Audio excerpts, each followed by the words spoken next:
క్రీస్తునందున్న ప్రియులకు ప్రేమతో వందనాలు తెలియజేస్తున్నాను. మార్చి నెల 29వ తేదీ 2026. ఈరోజు దావీదు గారి ద్వారా దేవుడు మనకు చేస్తున్న వాగ్దానం ఏమిటనగా, కీర్తనల గ్రంథము 66వ కీర్తన 19వ చరణం. నిశ్చయముగా దేవుడు నా మనవి అంగీకరించి ఉన్నాడు, ఆయన నా విజ్ఞాపన ఆలకించి ఉన్నాడు. ఆమేన్.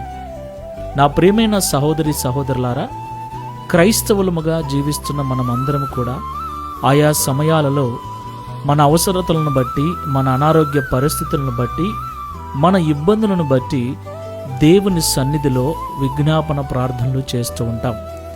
మన కష్టాలు, మన బాధలు ఆయనకు చెప్పుకుంటూ ఉంటాం. ప్రియులారా, మనము చెప్పినప్పుడు ఆయన వినేవాడై ఉన్నాడు. దేవునికి మహిమ కలుగును గాక.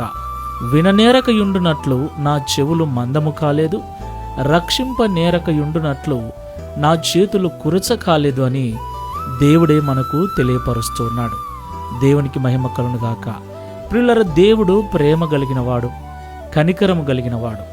ఒకవేళ తెలుసో తెలియకో ఏ కారణాన్ని బట్టైనా సరే మనం ఏదైనా పొరపాటు చేసినప్పుడు, తప్పు చేసినప్పుడు, పాపము చేసినప్పుడు సాధారణంగా దేవుని సన్నిధికి దూరంగా ఉంటాం. ప్రార్థన చేసుకోవటానికి